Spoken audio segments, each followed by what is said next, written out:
team now, it's on a double-digit winning streak at home. It's starting to feel like that impregnable fortress again at Mile High, the way it did back in the Salad days. That it's the combination of the team, the dominating defense, the crowd, everything feeding off of each other. When the Broncos have been at their best, part of it has been Mile High. Hello, and thank you for joining us here on Broncos and Bourbon. I am your host, Phil Milani. Very excited about today's episode as my good friend Andrew Mason joins the program.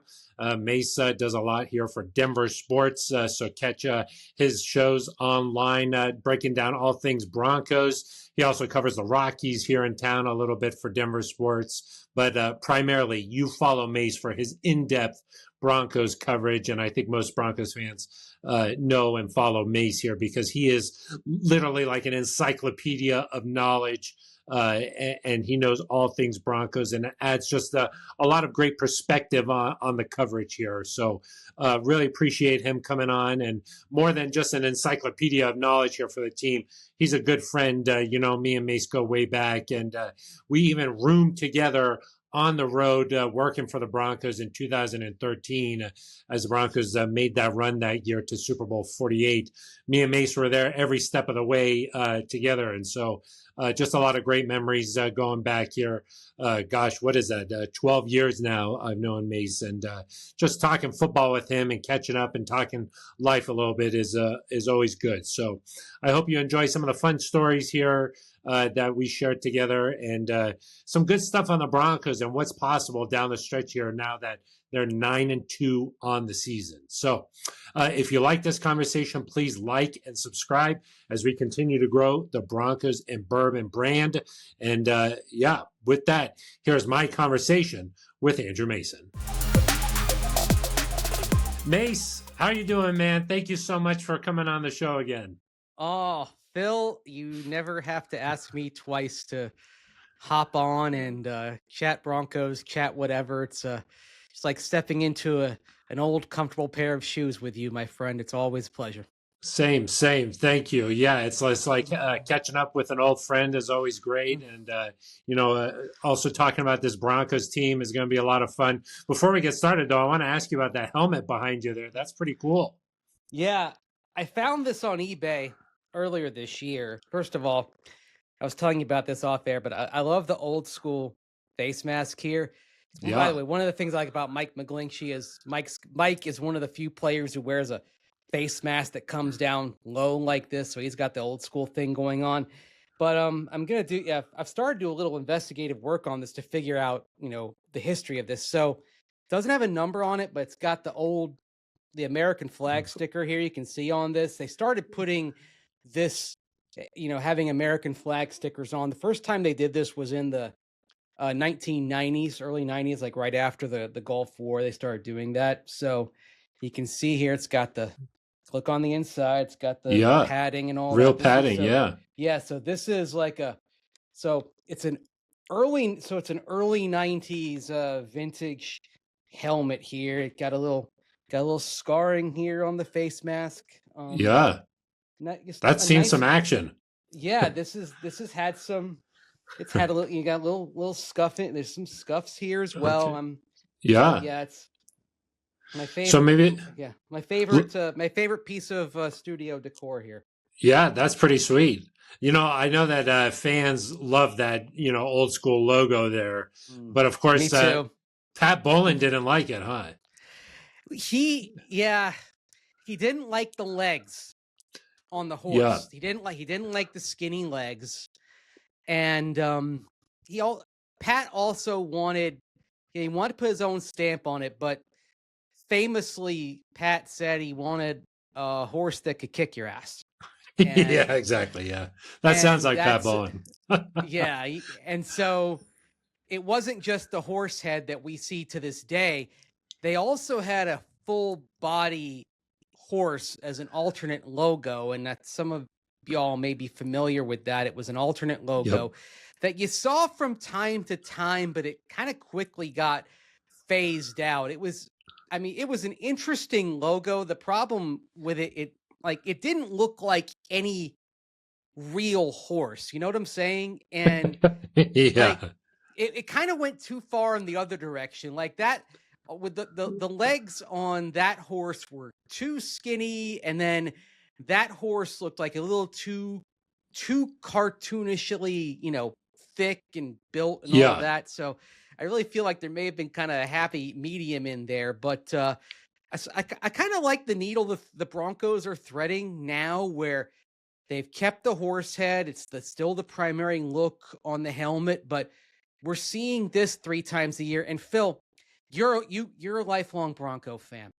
and so I think I wanted to bring this up to you. I love the fact that we're seeing this generation of Broncos wearing that logo. So it's like it's the connective tissue. Like, I mean, I gotta admit, I got goosebumps last year when they put that video out of Randy Gradishar and Pat Surtain. Like, it hits me because it's the cross-generational thing. It's connecting the eras, right? Yeah. Well, we never saw Peyton Manning wear it, huh? Exactly where I was going to go, Phil. Like, think of all the great Broncos players we didn't see. Now, we saw like the early 2000s guys around 2001 see it because they played one game in an 0-1 at Dallas on Thanksgiving week. So you saw there's a glimpse of say Trevor Price and Al Wilson. And of course, Rod Smith had played in it. And he played in it again. And we even got a glimpse of like Terrell Davis and Ed McCaffrey in the mid-90s in that uniform. Yeah. But we think of Peyton Manning. We think of Von Miller.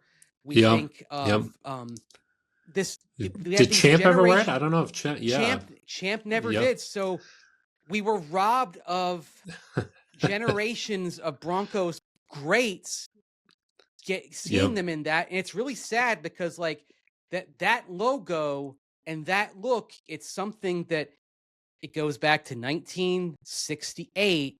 And now we're seeing it again. And I've got a feeling, Phil, we're always going to see some form of that going forward now that they've liberalized, how many uniforms you can wear, how many helmets you can wear. I expect we're going to see that color scheme, that look forever, at least for a game or two a year. I think that's to stay. And it's really sad that we can't have the image of a lot of great Broncos players in that, because it is a connective tissue that binds over half a century, except those guys from like 2002 through 2023, basically. We did see them with some of them with the logo when they had the color rush and the alternate, but we didn't see with that beautiful, Royal/Academy blue helmet. Yeah, that's a shame because the fans love it. So I'm glad that it's back a few times every year. So, well, let's talk about this Broncos team a little bit here, Mace. I'll admit I did not think the Broncos were going to beat the Chiefs, but they go out there and do it. How much did your opinion of this Broncos team change based on that outcome? Well, it changed a little bit, but as I'm reflecting on it, not too much, because maybe what we're seeing with this team here, Phil, is a team that is simply playing to the level of its competition. Think about the juxtaposition of games in Philadelphia and London last month. I mean, they play an Eagles team that, as we're seeing now, that Eagles team, they had a hiccup early last month when they played the Broncos, and then of course they lost to the Giants. And then normal service from Nick Sirianni's crew was quickly restored. They look like one of the favorites again. So this looks to me like a Broncos team that is simply rising to whatever level they're faced with on a week-to-week basis. That if you see them against a high-level team, and Kansas City, the record says 5-5, but if you really kind of dive into what they are, this isn't a team that in terms of quality is much different than it was last year. they're just losing the close games instead of winning them. But it's not a team that is dramatically different. In fact, Travis Kelce looks like he's playing better than he was last year, for example. So this looks like a team that just is simply rising to or falling to whatever they're facing, and a team that with Bo Nix, he's playing his best ball in the fourth quarter, and then the first 3 quarters it's kind of shaky. I put a stat out there on denversports.com that I found going into EPA per play, Phil. Bo is 27th in the league in EPA per play in the first 3 quarters, and he's 7th in the league in the fourth quarter. It's dramatic how different he is at the end of the game versus the first 3 quarters. How do you explain that, Mace? Because, like, when you watch Bo, he has these moments of brilliance, like that 3rd and 15, stepping up, moving aside, finding Cortland Sutton. But then he also, like those first 3 quarters, there's some real moments of genuine struggle out there. Part of it is we see some of the fourth quarter work is obviously close and late. So you see you're going up tempo. You're also, and that favors Bo. And that's something that I think going forward, you hope that Sean Payton meets Bo kind of halfway.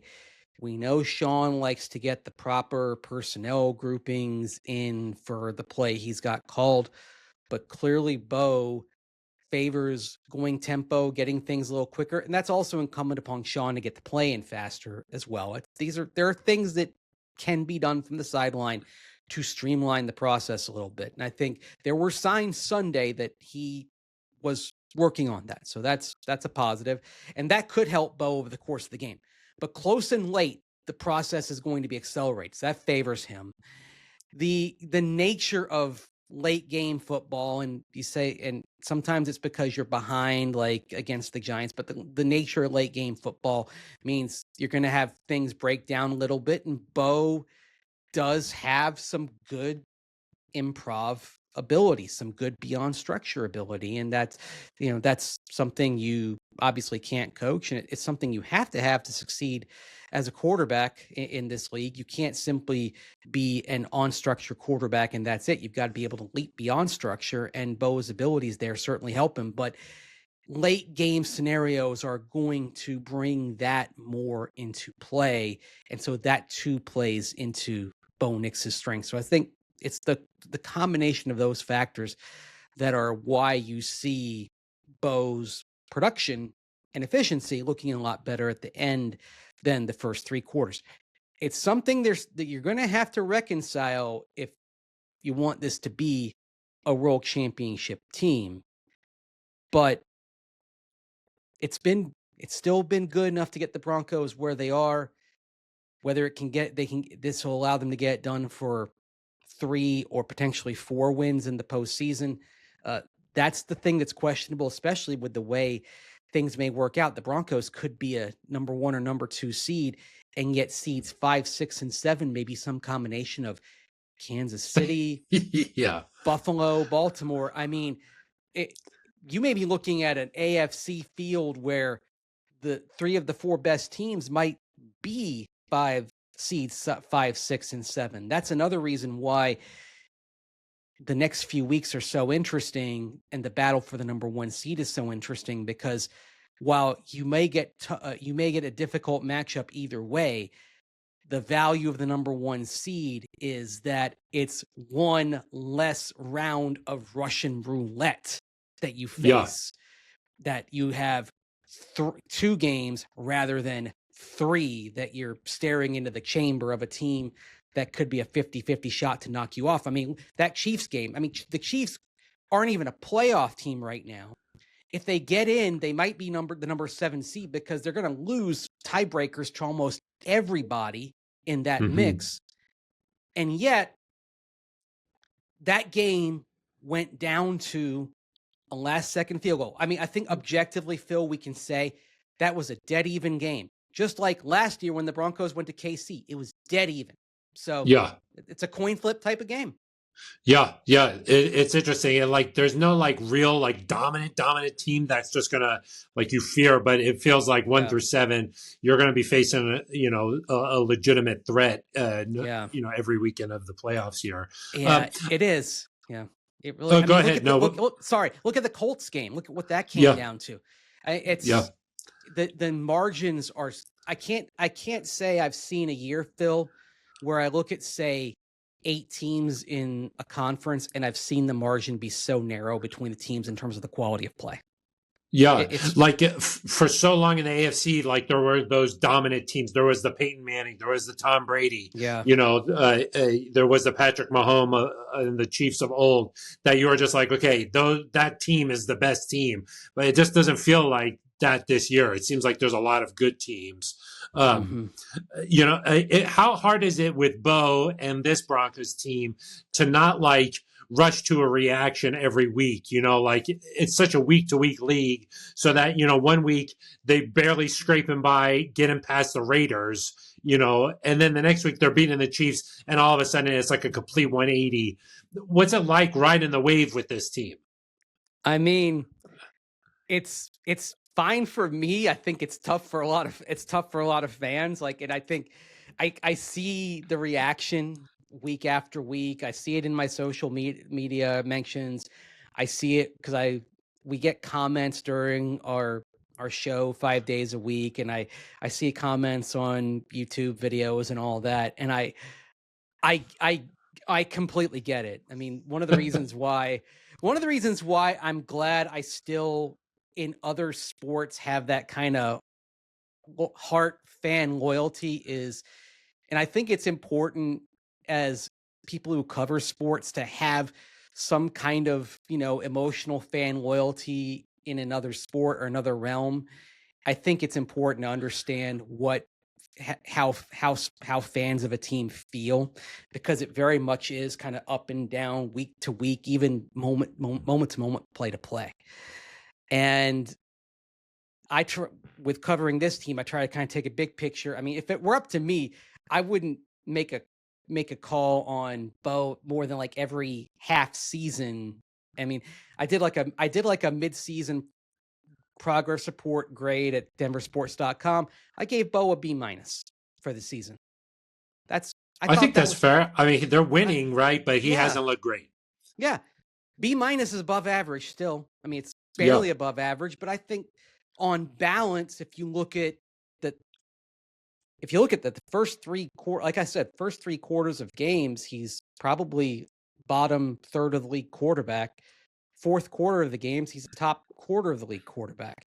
I'm probably giving more weight to the fourth quarter just because of the importance of that. I'm probably giving a little grace to him by saying it's a B- but that's based on saying, hey, the fourth quarter is what matters most, and he's making up for that. It's like the final exam being a heavier portion of the grade than a lot of what comes before it.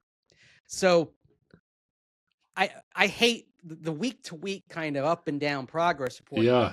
I think that's a little bit ridiculous. I think it's a little bit ridiculous, but I understand that, especially in the NFL, where every game has this weight to it, has this urgency to it. And looking around now at the way the AFC race is shaping out, that, I mean, you look at the Patriots. If you want that number 1 seed, can you afford to drop more than one more game with the Patriots, the schedule looking the way it is? I mean, I think everyone had some questions about them, but they keep answering the tests. I mean, they go to Buffalo and win. They're going down to Tampa Bay and win. I think that answered a lot of questions. I mean, that was not as close as the final score indicated. They were up 2 scores, with a minute and a half to go in that game. That was a pretty convincing win that they had. And they're tough games going forward. They are at Cincinnati, could be interesting, but the Bengals look like they're fading. At Baltimore, Buffalo at home. The Patriots are probably favored to win all but one game the rest of the way. So if you're the Broncos and you want that number 1 seed, you may not be able to afford dropping more than one more game down the stretch here. It is huge to get in that 1 seed. You like this new format with just the one team getting the bye here, because it is creating a lot of drama down the stretch here. Broncos, Patriots, Colts. Maybe the Bills could get back into the mix there. I do, because, well, for one thing, I got to cover a playoff game last year because of it. So like I loved getting back to, because that meant a 7th seed. So selfishly, I was really happy with the expanded playoff format, because it had been way too long since I'd covered the Broncos in the playoffs. And I'm one of the sickos who likes covering games in Buffalo. I'm going to miss what was Rich Stadium, Ralph Wilson Stadium, now Highmark Stadium. I'm going to miss that half-century old venue. It's a place that has a lot of character. It's kind of low slung, dug into the ground a little bit. It's a humble place, but it has a lot of energy. There's and both the teams go in through the same tunnel there. That's sort of an interesting part of it. That tunnel at one end, the locker room is incredible. The visiting locker room is small. They come in through that tunnel, and the fans kind of lean over it, and they can, you got to watch out. And the fans are right on top of the bench, Phil, as you know, from being on that sideline area. Like you have to kneel down when you're shooting the games on the field, so you kind of stay out of their way, right? Like, that's how tight it's just they're on top of you. Yeah. It's a place with incredible energy. It's actually, I'm a little bit sad that they're probably not going to win the AFC East, because there was a part of me that was kind of hoping to go back there one more time before it closed. But I did enjoy getting to Buffalo last January, even though it didn't work out for the Broncos. It was fun to get there. Buffalo was actually one of my favorite NFL road trip destinations. But look, I like Buffalo. I like Cincinnati. I like Pittsburgh. I like these Rust Belt football towns that just ooze passion for their teams. I like Cleveland. I love these places. Yeah. These places all have like those like sports bars that are sort of like dark, but they're like warm when it's freezing outside, and you just go and spend the whole day there. Yeah, exactly. Oh, last year in Buffalo, Chris Thomason of the Denver Gazette and I, we had dinner on the Friday night. We both got there a little bit early. We went to this place called the Big Tree Inn in Orchard Park. It's right around the corner from the stadium. So the story on the Big Tree Inn is that back in the 90s, this was the place where a lot of the Bills players, after they got done practicing and having their meetings, they would come over there, and this is where they would do a lot of their like playbook study and hang out. But they come there, and they have their wings and their beef on wax sandwiches and their beer and all that. And they would just sit there. They'd go over the playbook, and so it was a combination of hanging out, building, team building, but also kind of getting extra work in. It's the kind of thing you'd never see today, because if guys were out like that, they get besieged. The closest thing you see is like, you see like guys that do like dinners, they'll do like group dinners sometimes, but they'll go to like Del Frisco's or something like that, and they'll be in the back room. They're not going to be like at a place like that, like a dingy, this dingy bar around the corner from the stadium where it's all, greasy food and, pub grub and that sort of thing. That's the sort of thing we've missed. Billy Thompson would tell me, former Broncos ring fan Billy Thompson would tell me that back in the 70s, like the 77 team, they had a couple of places that they would go, and these were just like, they were, just normal spots, spots, bars where they had burgers and fries and all that. They get done at the end of practice, and the guys would go. They just sit around, they have some beers, talk about the day, go over, hang out, just be together. Like that's the thing that we've lost over the years. Yeah, they're not going to get, treatment on their body and sleeping in chambers and that kind of stuff. Yeah, I mean, I guess the closest thing was back in the Payton Manning years when guys would go down to JD's bait shop over on Arapahoe. Yep. Like you'd have Payton and Joel Dreesen and Jacob Tammy. Good group of guys there. bunch of guys that you could see down there from time to time. Yeah. Well, you might not get to go to Buffalo, but if the Broncos hang on here and win the division, how important is a home playoff game here for this team? Just because the way that they're playing at home, it feels like just a 9-day difference between going to a place like Buffalo and playing a road playoff game and hosting an actual playoff game here in Denver. There are no words. It's massive, like, for this team. And to have those games, you're hearing it. It's not just me talking. It's whenever it comes up to guys in the locker room, like they're saying the same thing. I mean, this team now, it's on a double-digit winning streak at home. It's starting to feel like that impregnable fortress again at Mile High, the way it did back in the Salad days. That it's the combination of the team, the dominating defense, the crowd, everything feeding off of each other. When the Broncos have been at their best, part of it has been Mile High being that fortress, that imposing home field advantage. Now, doesn't guarantee anything, and actually Sean Payton knows that pretty well, because in his days in New Orleans, the Superdome, one of the great home field advantages in the NFL when he was there, and yet you look there, the Saints with Sean Payton suffered some really tough home playoff losses. 2018 NFC Championship game, although certainly maybe the worst no call of all time. I'm not a blame the referees person, Phil. I don't like doing that. But that's a different one, though. Yeah. If there was ever a blame the officials game, that was it. Sean Payton's had some of the all-time heartbreak, moments in the playoffs. So a year later, though, they lose to Minnesota in the wild card round, and that was pretty much straight up. That's a game you can't lose, and they did. Yeah. And then a year later, and I know it was the COVID year, but they lose in the divisional round to Tom Brady and Tampa Bay. That ends up ending Drew Brees' career.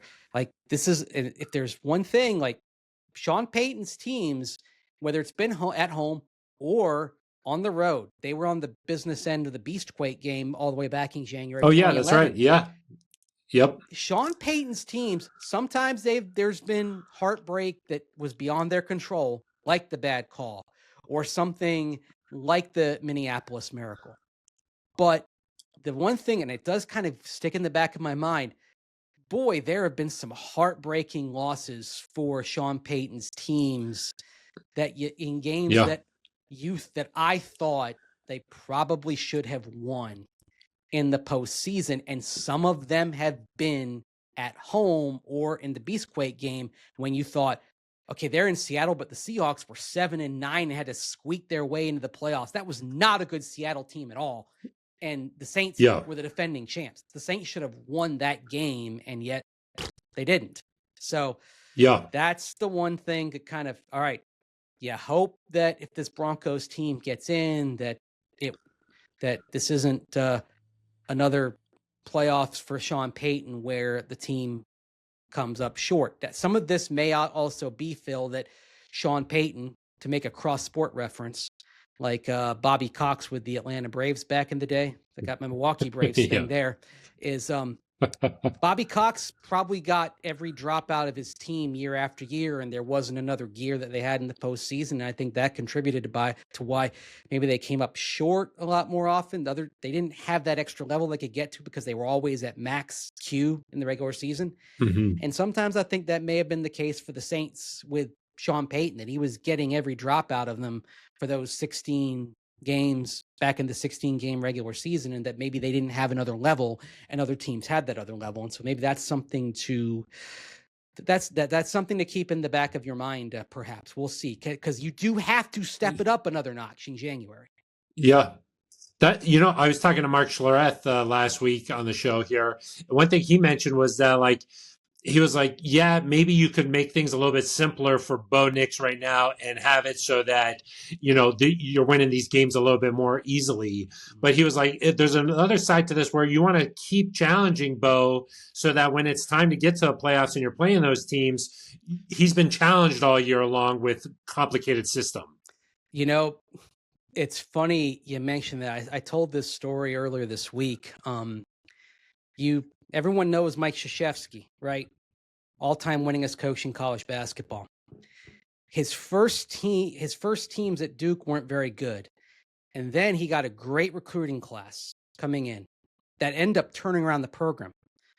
But the first year with that recruiting class with Johnny Dawkins, Mark Gallery, David Henderson, they struggled. They lose to teams like Wagner at home. And people are calling for Krzyzewski's head. He jokes about how the booster club, the Iron Dukes, became the concerned Iron Dukes, as in they were concerned about him being Duke's head coach. So one of the things with Krzyzewski is that he was a proponent of man-to-man defense, that he was a Bobby Knight disciple, that was the best way to do it. The previous year, to get the most out of a very limited roster, he played zone, which kind of went against his thinking. So this Duke team with a lot more talent, but it's young, they're struggling. And it suggested, Mike, why don't you go to zone with these young guys and go away from man-to-man? He's like, no. I'm playing the long game here. This is a better team. These are better players. If we stick with man-to-man, this is going to make them better, and they're going to figure it out. And the results are going to be better in the long term. Well, it took a year, but then the following year, because they stuck with it and they had more talent, they figured it out. That 11-17 team became a team that ends up getting back to the top 20. They beat Michael Jordan and North Carolina in the ACC tournament. And then a couple of years after that, Duke goes to all the way to the national championship game. And then Duke becomes Duke that we all know. And it all became, and part of it was because he took the tougher way with his young players, even though it meant in the short term it was more difficult. And they probably lost more games that year with those freshmen. That probably should have been at least an NIT team, but he took some losses because he was playing the long game. And so that may be the thing. You're playing the long game with Bo. The question is this: does it work out better for him this year or down the line? Does it end up benefiting you in the postseason, or does it maybe cost you this year while he's still figuring it out to make it better in 26, 27, 28? So that's the fine line to walk here, Phil. Does it help get Bo better and get better results in January, or do we not see the tangible outcome of that for another year or two in terms of making it a little bit harder on Bo now by throwing all this at him? That's the thing. We don't know the answer to that. Yeah. Well, I was going to ask you, the Broncos didn't really make a move at the trade deadline. Like they didn't, you saw the Colts go all in for this year. Yeah. Is this Broncos team maybe a little bit ahead of schedule in terms of its roster building, and maybe they didn't even expect to be 9-2 at this point? I think you could argue that, because they're still not yet out of the Russell Wilson cap chasm. There's still a $32 million crater in the cap this year. So I think there may be something to that notion that, now granted, and I have heard this directly from the man at the top, even last year, they were not looking at the dead money as an excuse. But certainly when you're making your plan, you are realistic and you know the situation and you know where you are in terms of team building. So I do sometimes wonder if sort of the thought was, okay, we really are looking at 26 and 27, years 3 and 4 for Bo Nix on that cost-controlled rookie contract as really being the sweet spot. But here's the thing. You don't know when the best opportunity is. The Chicago Cubs, it looked like a decade ago that they were going to have a long run. Turned out their best shot was their first shot in 16. Fortunately for them, they won it and snapped their century-plus skid of never having won the World Series. But it turned out sometimes the best chance is that early chance. Like you don't know when it's happening. I mean, look at the Saints and Drew Brees and Sean Payton, right? They were successful. Yeah, they were successful a long time, but that second time in the playoffs, 2009, of all the times they went, second time in the playoffs with Sean Payton and Drew Brees, they won the Super Bowl. They went to the playoffs quite a bit after that. You could argue some of the teams they had were better. I think Sean Payton's best teams were probably his 2018 and his 2019 teams, but they didn't make it back. Yeah. You never know when you're going to be in this position to really have a chance to go for it. Yeah. So, you just don't know. I'm curious, like, do you think that this team can sort of follow that Super Bowl 50 model a little bit, where the defense is playing lights out and you're getting just enough out of the offense to beat these teams and go on a run here?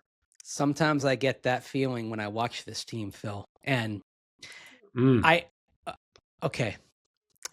I hate making that comp because it can be unfair to this team, because I mean, that 2015 Broncos defense, that's in the pantheon with like the Steel Curtain Steelers or the 85 Bears or the 2000 Ravens or the 02 Bucks. I mean, like, these are defenses that have multiple Hall of Famers. These are like, I mean, just go. Yeah. I just rattled off all time. Yeah. I rattled off all time units there for you.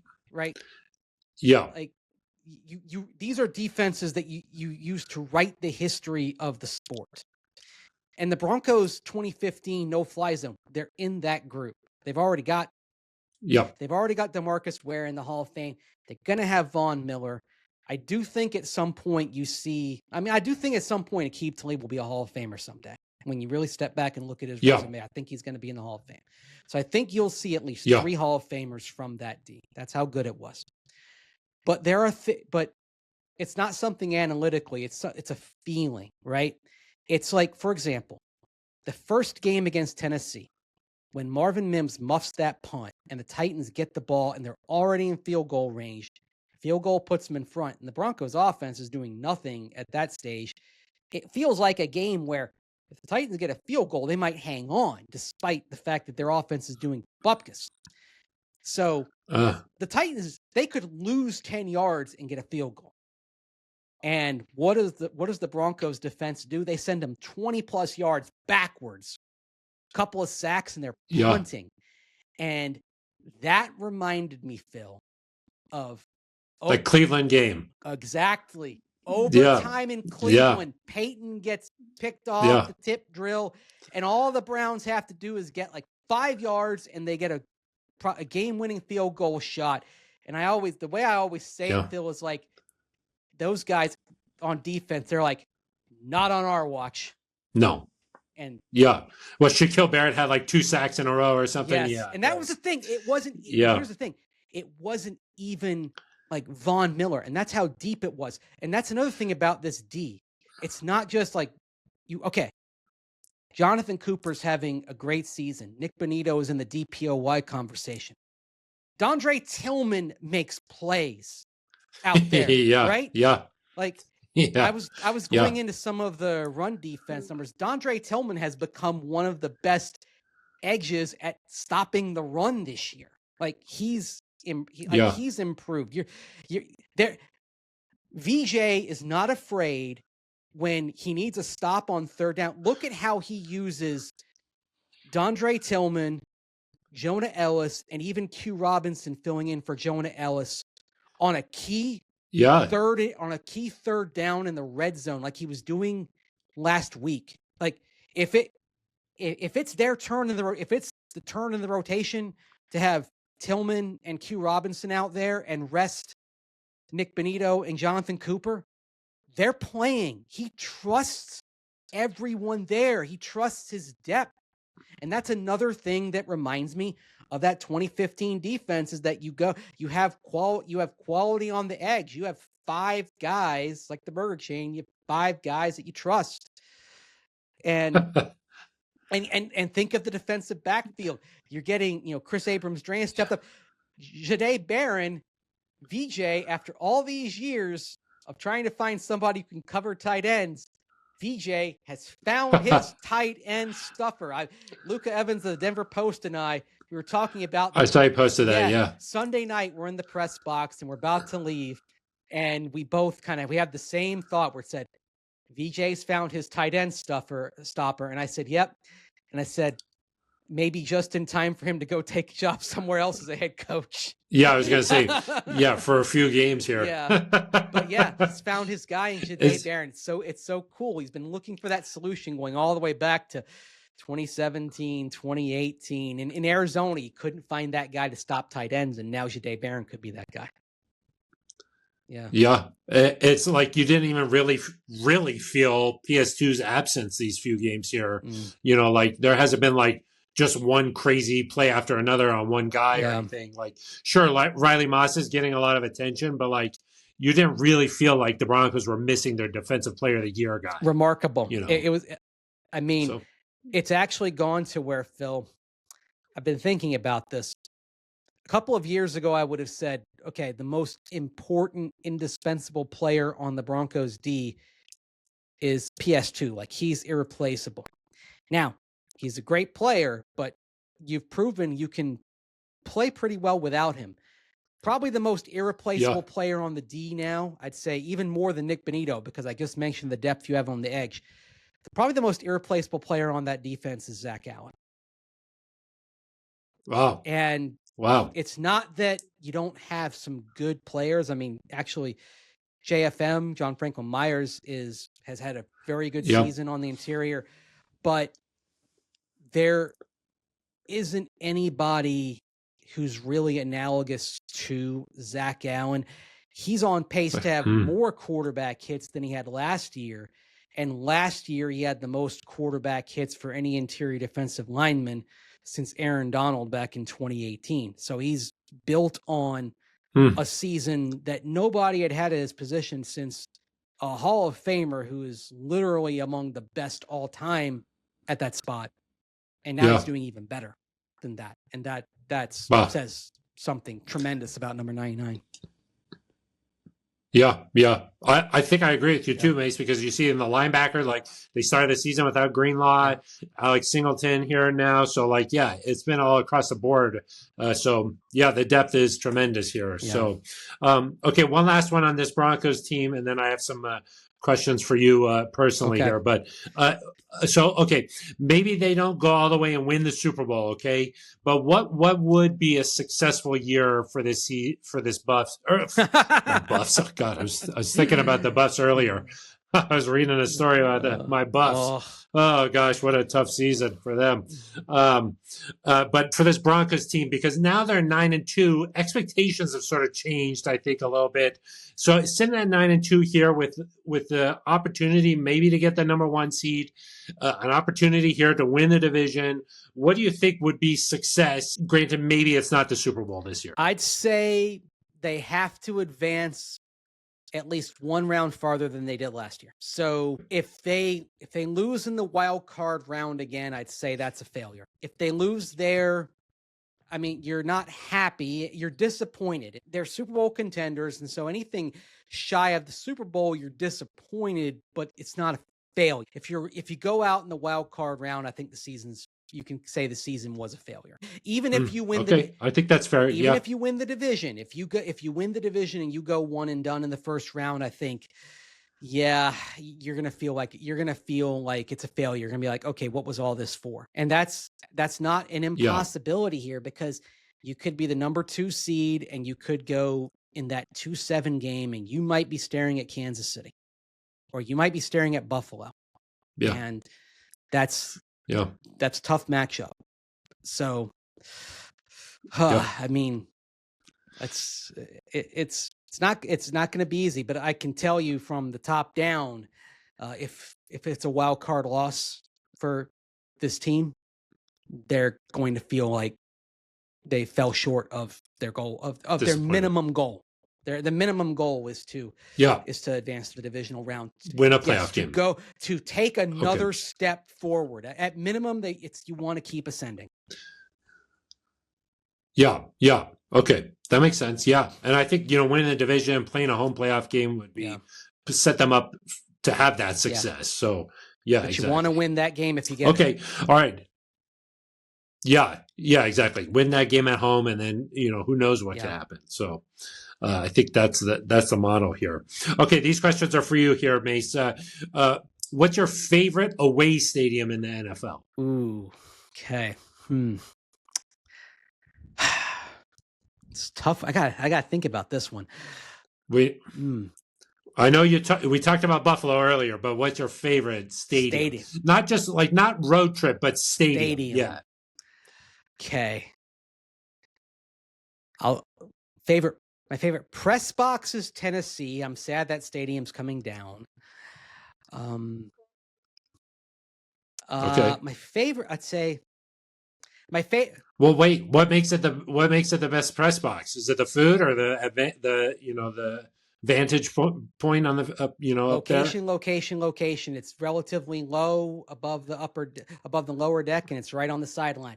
But I'd say my favorite stadium right now is US Bank Stadium in Minneapolis.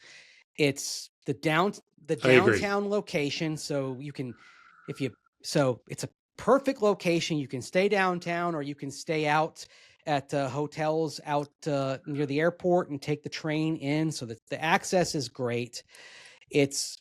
I love how when they open it up, they open up one end and it's open air. The atmosphere can be breathtaking.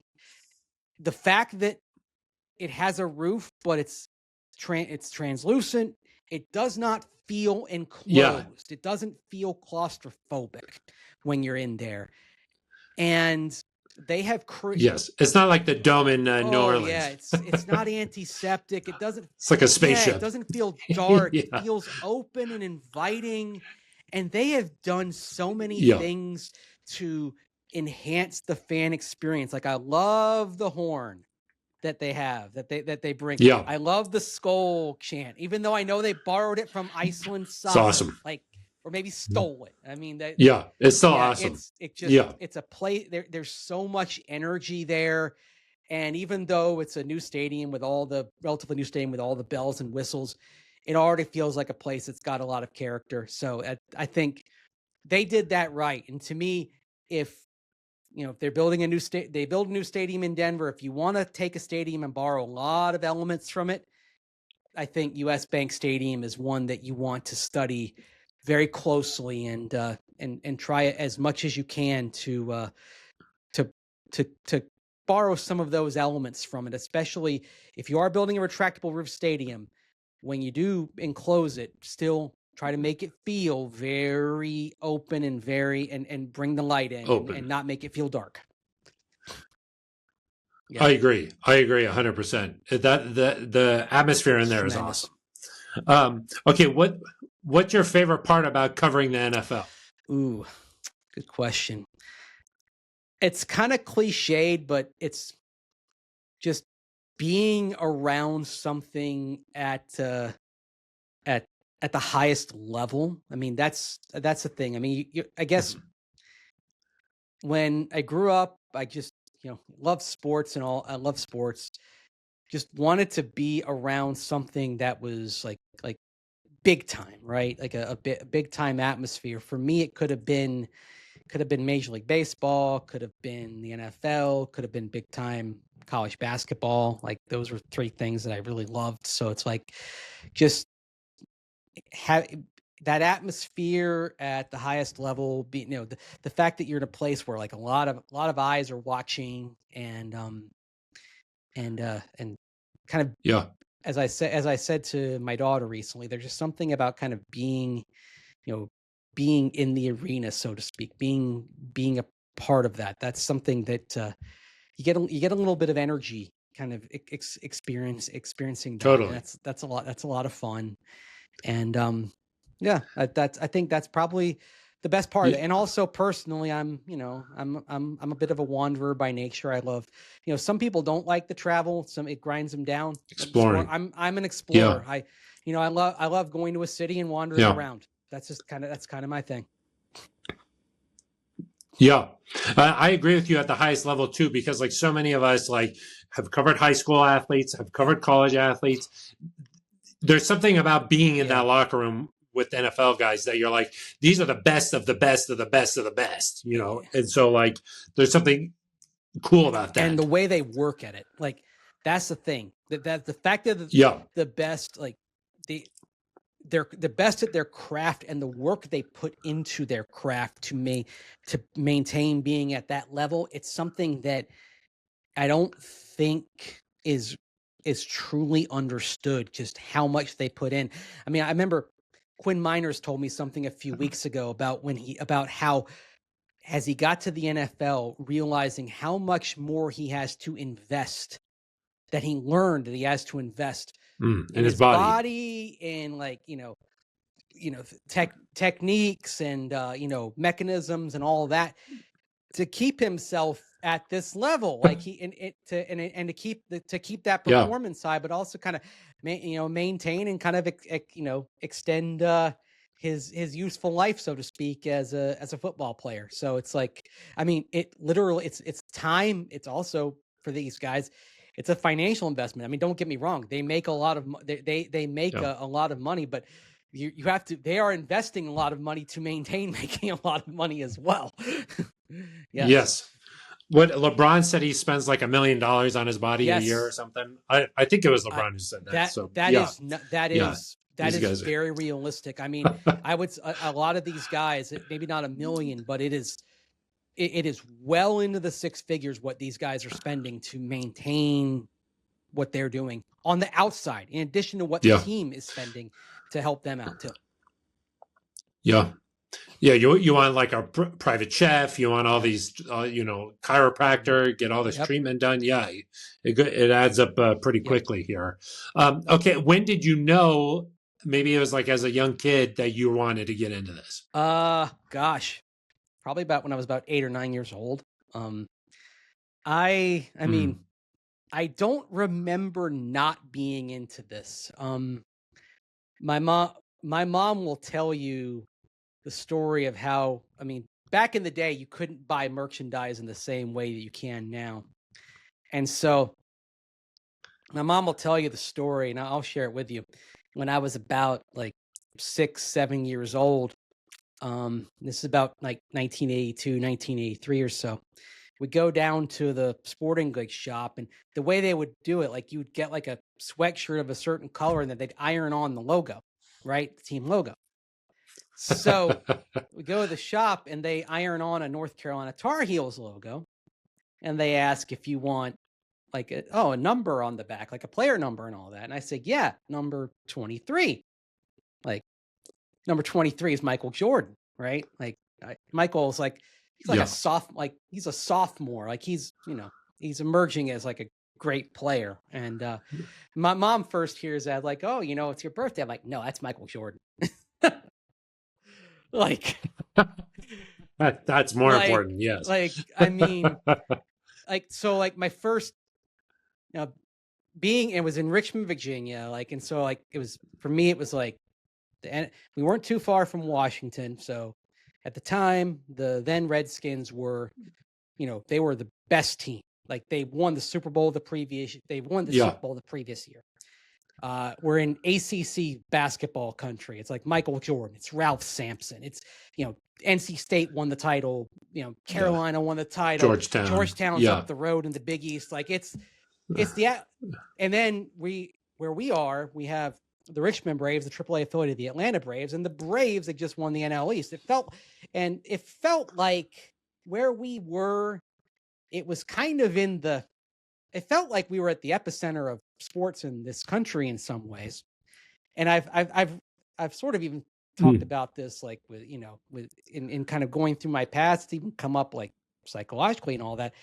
This is why I got into sports. It felt like it was like everything, like there were so many big things happening that felt like they were in my backyard almost, that as a little kid, how could I not get into it? And then I was, I read voraciously, and I read the newspaper, and I started reading the sports section, right? Like I read the comics and I read the sports section. Yeah.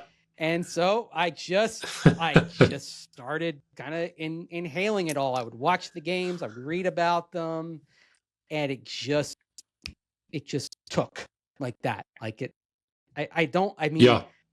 I literally don't remember not being into all this. Like I can't remember. Yeah. I don't remember not loving all this. So I Yeah. Similar experience like with the Broncos winning the Super Bowls, and then the Avs won the Stanley Cup first. Same sort of deal here in Denver. And now, kids who are in that age group now here in Denver maybe feeling a little bit of the same thing, just with the Avs, Nuggets, and Broncos it's all, so cool. Sort of peaking at Yeah, this it felt time. like the Broncos were losing a generation for a little bit when they struggled. Yeah, 10 years worth of, hardship there. You wonder, what, I think they got everybody back just in time, like that, because we moved to my family moved to the Tampa Bay area in 1987, and I saw how the Bucks kind of they lost like a generation of kids who kind of they rooted for other teams. I moved down there and I kind of started pulling for the Bucks because they were the local team there and we got tickets and all that. So I started pulling for them. But the thing then of course, then when they started winning, then people started getting behind them and all that. And now it's kind of normal. Most people down there that live there kind of pull for them. But that's sort of what happens is that if they lose for a while, there's definitely that disconnect. And it doesn't take winning Super Bowls. It just takes being competitive and having a chance for the younger generation to hook on to a local team. It doesn't take all that much. Just give them hope. Yeah, just not being like an embarrassment. Just have a shot. Just have a chance. Yeah. That's all. Yeah. That's all kids ask for. Just have a chance. Yeah. Like I don't want other kids to make fun of me for wearing this to school today. Just like, 10-7 was enough. That's the thing. Okay. 10-7 was enough. Yes. And, a huge reason why there's so many Broncos fans, aside from the geography of where the Broncos are, just when the NFL was taking off, the Broncos were in the Super Bowl so much, and they had a huge star in John Elway. I mean, all those things matter. That's why there are a lot of Miami Dolphins fans to this day. Dan Marino at that time. Yeah, exactly. And the thing that happened then is a lot of people's fandoms got established like in the 80s and 90s, and then what happened after that in the 90s was it got much easier to keep your fandom when you left. Like you can watch the games from wherever you were. I've often said that, like, my mom and I have talked about this. If we had moved, if our family had been, if it had been a decade later and we had moved from the Mid-Atlantic to Tampa, I don't think we ever would have become Bucks fans because there would have been no reason to have to move on, because we could have just read all the stuff about Washington online and then we could have just gotten DirecTV and watched all the games every Sunday. The Bucks would have never taken with us because we would have just stuck with Washington. And I'm sort of glad that didn't happen, because that would have meant 2 decades of Daniel Snyder. That would have been all for my mom. My mom could have taken that. She's only the Bucks have had some lean years, but also 2 Super Bowls. I think she's very happy with how things turned out. Your mom, your mom can handle that. Although now she's watching the Broncos a lot more. We've sort of talked really. She's really liking this Broncos team. She's invested. She wants to know what happens each week. Watching every game. Wow. Cool. We've talked about this a little bit through here, and obviously I know the answer to this, but what's your favorite team away from like work and the NFL and like what you're covering? You mentioned like how important it is to be a fan of a team. What's a team out there that's you're just I live and die with the Atlanta Braves above all, like in pro sports, and that's we know this. Yeah, so this was not a fun year for me. Most years are pretty good. Yeah. They've been very nice they've been very good to me over the years, but it was a lot of angst for me this past year. And I'll tell you a story, Phil, about that real quick. So I also cover the Rockies for Denver Sports as well. I usually get to about 40 or 50 games or so over the course of a year. And I did make a point of getting down to the Rockies Braves series in Atlanta. And there was a point where it was going bad for the Braves, and they were getting shelled against the Rockies, and the bullpen was getting torched. And at one point, I just uttered an obscenity after a moment, and I took my pen and I winged it across my desk in the press box, and I'm sitting by an open window, and it nearly bounced up and flew out and into the stands. And it reminded me, like, oh shoot, this is maybe why I probably shouldn't cover a team of which I'm a fan, because I might actually hurt somebody here if I do this. If I were to cover the Braves on a full-time basis, it might be dangerous. It's just a reaction. Yeah, you can't help it. Yeah, it's like cursing under my breath. Bleep. Like it's like that all the time. I'm whispering to myself. Yeah, that's amazing. I know you like to just have the game on all the time and you're watching there. So, okay, and then the last one for you here is like, after a long day, what do you like to do to relax? Like, what takes the edge off after a long day? So if I get the chance, I'll sit down and read. I've actually been rereading a lot of old books that meant something to me in my life. And, it's everything from, maybe some some classic literature to one book I was rereading was a book that my parents gave me when I was 12 years old, which was it was a coffee table book made for the 35th anniversary of the ACC on the first 35 years of ACC basketball. Like it's just going back and kind of rereading books that, just meant something to me, kind of retracing, retracing the, kind of not only the steps of my life, but just kind of, kind of regenerating some memories a little bit through words. And I found that to be very illuminating and kind of, it's kind of good. It's good to reconnect with things. I also, my YouTube algorithm is also very attuned to old sporting events. So often when I'm working late at night on the TV here, I'll just let it go.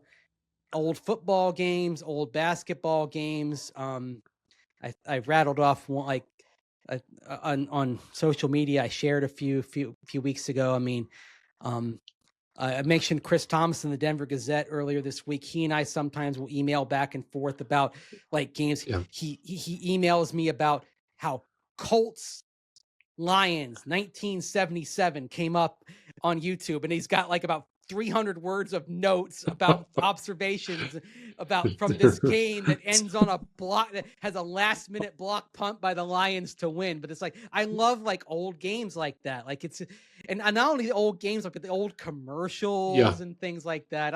I don't know. I find, the whole vibe. I find some of those very, very soothing. Like some of those games in particular, Phil, like particularly old, like ACC basketball games specifically, like I'll think back and it's like, oh, that game was probably on in our living room, like on a night when I was like 7, 8, 9 years old.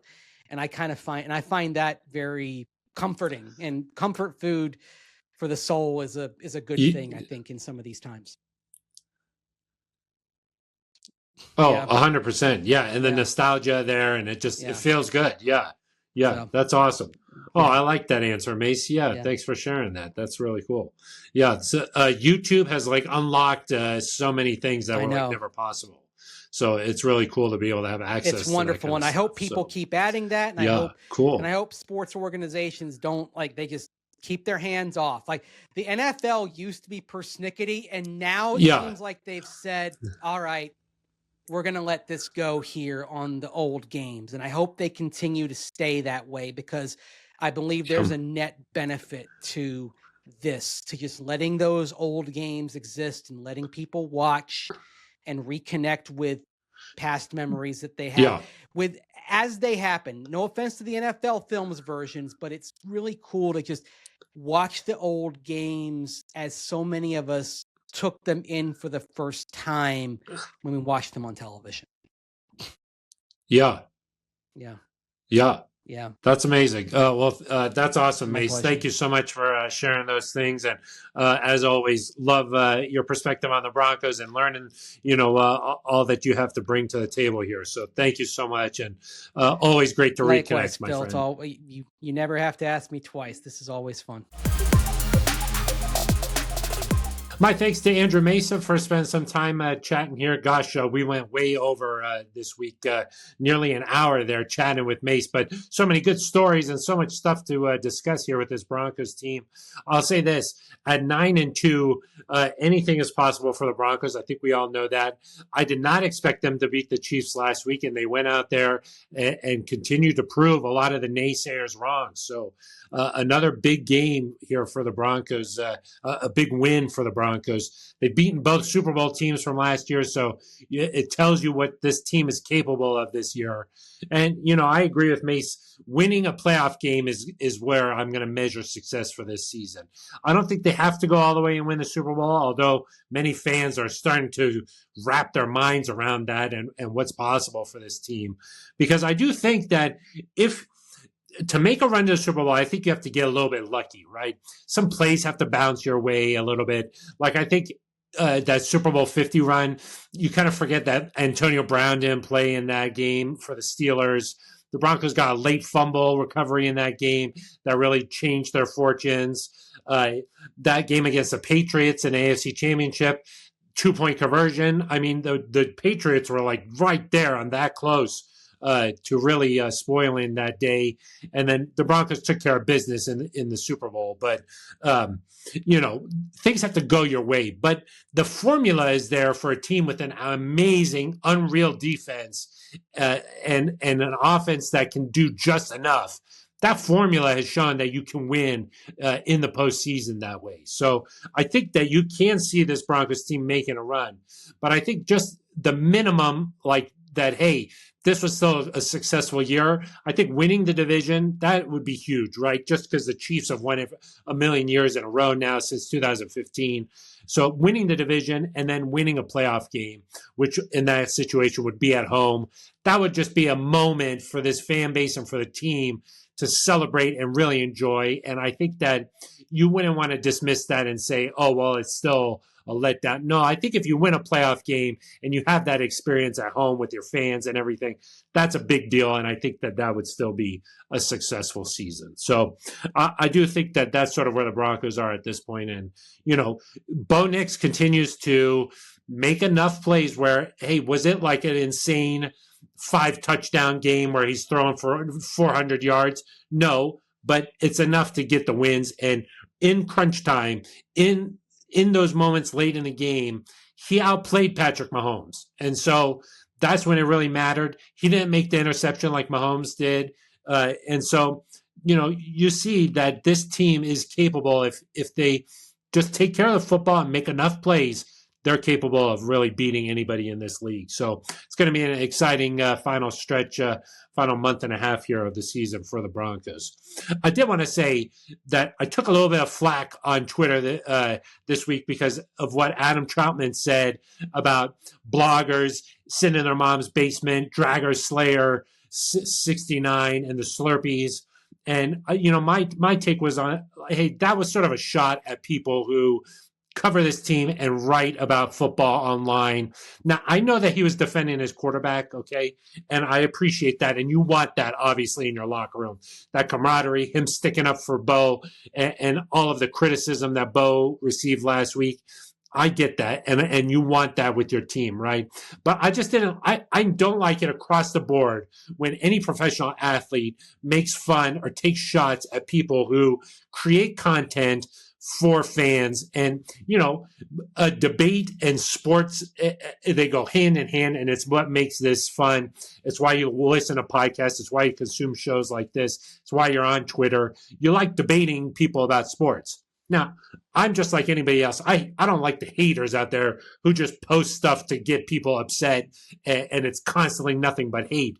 But to just take a shot at anybody who writes about football online, I don't care who you are. If you're writing about football online and it's a passion of yours and you're doing it in a good way that's like fair criticism when it's there and fair praise when it's there, and you're creating stuff for fans, don't those people shouldn't be taking shots from any professional football player. So that was just my take on it. Okay, but I'm just like anybody else. I like when my team sticks up for each other, and I don't like haters online. So like I'm the same as everybody else, but I just don't like it when people take shots at people who create content and do it in a respectful way. I don't like it when there's shots taken at those guys. And okay, maybe Troutman wasn't doing that, but he could have clarified that a little bit. And also, if you want to take a shot at somebody or something, like maybe you took issue with how Nick Wright was going after the Broncos and Bo Nix, then call out Nick Wright and say his name, and name him. That was my only point. But I did take some heat from Broncos fans, and hey, that's okay. That's a part of the game, right? You put something out there that you believe in, and then you bring it back, and that's part of the conversation. So I appreciate that. And one weird comment I kept getting was, hey, aren't you covering the Broncos? Like, why don't you go cover some other team? I'm like, okay, but that doesn't mean I need to agree with everything every single person in that locker room says, right? That doesn't make me a hater or anything like that. It's just, hey, that was one particular thing that I did not agree with. And so I said I didn't agree with that. And that's it. So just wanted to clarify that a little bit and where I stood on that. And, let me know what you think. Is that something that you're like, not a big deal, Phil, you're overreacting. Don't be so sensitive. That's fair. Because in general, I'm in agreement. Hey, it's good to stick up for your team. And Bo got a lot of criticism last week before that Chiefs game, and a lot of it was fair. But I also know that there are some people out there who are just taking cheap shots, and that's of course nobody likes those kind of people who they're not being genuine in their analysis. They're just trying to stir the pot a little bit. So so anyway, let me know what you think about that. That's just my thoughts on that, and I'll move on from it. So anyway, went way too long there with me. So I will wrap up the show here. We will be back next week before the Commanders game, and we'll break that all down. Von Miller facing the Broncos yet again here. Von Miller, 5 sacks so far this season. So he's still finding a way to get after the quarterback, even at this stage in his career. So we'll get ready for that on Sunday Night Football next week. So we'll be back. If you enjoyed this conversation, please like and subscribe as we continue to grow the Broncos brand. And having a lot of fun having some friends and friends come on the show. And you never know with Mace where the conversation is going to go. Pretty sure we talked about ACC basketball. We talked about, the Buccaneers, of course. We talked about Bobby Cox and the Braves. I had a feeling the conversation might go in some of those directions, as those are some of Mace's true roots there coming out. So appreciate him coming on, and always fun to talk to a friend. So anyway, we'll be back next week. That's going to do it for us for now. For Broncos and Bourbon, I'm Phil Milani.